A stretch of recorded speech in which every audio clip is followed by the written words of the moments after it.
Hey everyone, Brady from Texturelabs.org here, and the Texturelabs YouTube channel has made it to 100,000 subscribers. That is crazy, and it's an exciting benchmark for me, so thanks for watching and for your interest in the channel. And actually, one of the first videos that did well on the channel was this spray paint effect, this stenciled spray paint tutorial.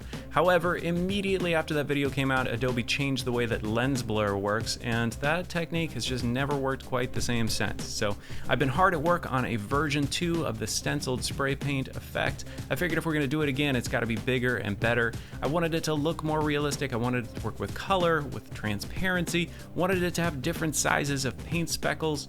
So I finally landed on it, but it is a lot of steps. It would make a really tedious tutorial, but it does make a fantastic action. So in this case, I'm just gonna post up this action for everyone to download for free.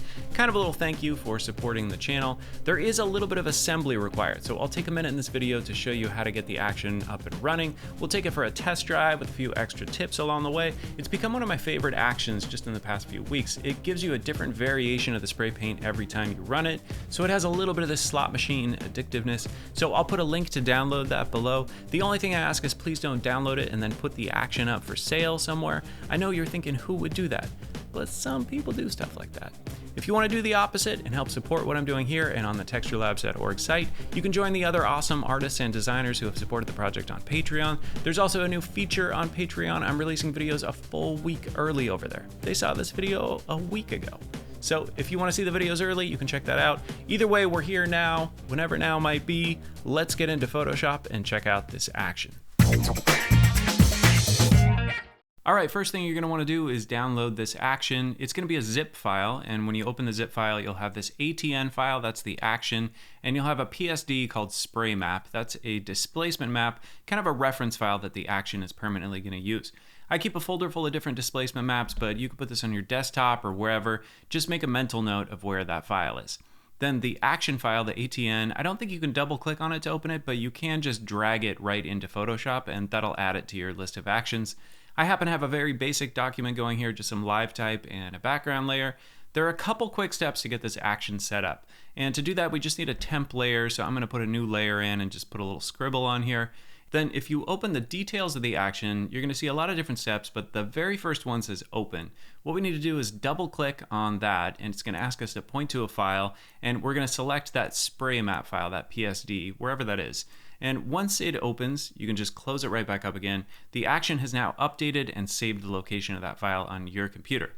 All right, the second part of the setup is basically another version of the same thing. About halfway down through all these steps, you're gonna find the Displace filter. It uses it not just once, but 1, 2, 3, 4, 5, 6 times. Displace also needs the location of a reference file. So I'm gonna double click on that first Displace, leave the values exactly as they are and hit OK.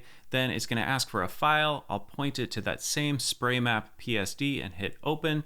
That's it, same thing, it updated the location of the file in the action, but I do need to repeat that for each of these displace commands. And while I do that, I'm gonna try to put a little graphic on the screen that illustrates something interesting about the displace filter, and that is that no matter what values you use on displace, it's only ever gonna send things along one axis. So that first displace could only send things this way. The second instance is gonna send them this way. Third will be along a different axis, and the same for the fourth. Then the last two displace filters are kind of just creating a bigger overspray pattern, but it's the same idea, sending things in two different directions. It's actually the same way that displace got used in the color bleed action from a different video, but I didn't really explain why that was at the time. Anyways, this action is all set up and ready to go, and I'm actually going to double click on it and assign a keyboard shortcut. You don't have to do this, but it is a nice feature, so we'll go with F12. Then I'm going to delete the temp layer and try this thing out on the live type. I'll hit F12. It goes right to work. It's pretty quick, and check that out. We've got a spray paint version of the text with a couple different levels of detail, some areas with almost like a little bit of ghosting around the edge of the stencil. So what the action did was to create this spray paint layer as a new layer. It kept the original, it just turned off the visibility. And I mentioned in the intro that every time you run the action, it creates a different variation. What I can do is just to hit backspace or delete and delete this spray paint layer, and that automatically selects the next layer down, which is the original. I don't need to make it visible or anything. I'm just gonna hit F12 again and run the action, and that's gonna give me a different variation of the spray paint. I can delete that layer and run the action again. You can see where the screen kind of flashes to black. That's where Photoshop is opening that SprayMap.psd and randomizing the displacement map, and that's how it gives you a different result every time. All right, let's really put this action to work and see what it can do. We'll try out some vector objects, some color, and just see how quickly we can work up some artwork here. So I'm going to drag in something vector, and I will scale that up and put it behind the text. Then I'm going to double click on the layer and use the color overlay effect to fill that in with a different color. So it's a vector smart object with an effect on it. No problem for the spray anything action. We've got our spray paint version of it. And we do get a really nice effect out of the action, but I think we can always elevate things just a little bit by mixing in some real world details. So I'm gonna drag in some paint drips, actually just use some real enamel paint, try to get a bunch of good drips and then shot them with a macro lens. All this stuff is of course free on Texturelabs.org, and this already has transparency, so I can just double click on the layer, use color overlay again and sample this orange.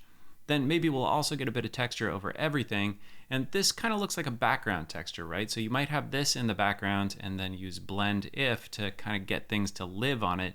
But when you have multiple elements like this, using blend if on each one doesn't really have the right effect when things start stacking on top of each other. So here's a little trick. I'm gonna back up and instead I'm gonna put this texture on top. Then I'm going to use blend if on this texture, and here's the catch. I'm going to take the sliders in this layer section and reverse them, completely swap these two. Then holding Alt or Option, split the sliders up and start to reintroduce those values in the brights and the darks again. It's kind of weird. It ends up blending this texture like it's a background layer, even though it sits on top of everything. So that's something to experiment with. Let's get back to the spray paint and get a little bit more ambitious and try something with multiple colors. So I've got a photograph here and I'm gonna run through an abbreviated version of the vector style tutorial from a couple of months ago. I'll just run through it without getting into the details, but I'll link to that tutorial if you're interested. I'm gonna convert this to a smart object and give it a single oil paint treatment, then use shadows, highlights to kind of flatten it out a little bit, then hit it with the oil paint filter a bunch more times, maybe 6 or 7 more times. Then put a hue saturation adjustment layer on top to get the color out of there. A solid color layer set to hard mix to create that threshold effect. And I'll set this to something in the reds, and that'll give us just a single midtone. Then maybe the easy way to shift that midtone color would be just with a hue saturation, and I'll shift the hue to a purple. Then I'm just going to make a rough selection here with the polygonal lasso tool, and I'm going to use Command or Control Shift C. That'll make a merged copy of the selection. Paste it in, and let's hit it with the spray anything action. All right, pretty cool. With portraits more than anything else, I always end up deleting it and trying just a few variations on the spray paint.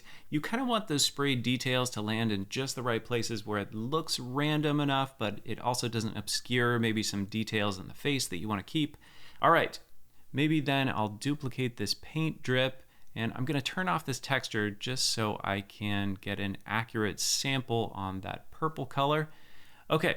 Then here's something I found looks cool, is if I get a piece of text and I'll make it a nice bright color, then do a spray paint version of that with the action, then select the hidden one underneath and make another spray paint version of it, offset this one a little bit, then use a color overlay to make this one a different color. It's kind of a cool drop shadow effect, and it looks like it was done with 2 different stencils, which I like.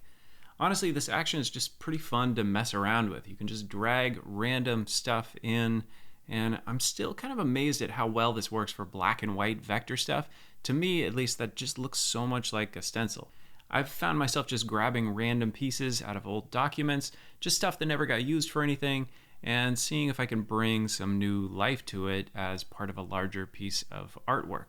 Maybe I'll drag one more thing in here. There's nothing like just a big piece of real splatter or spray texture just to create a few larger details.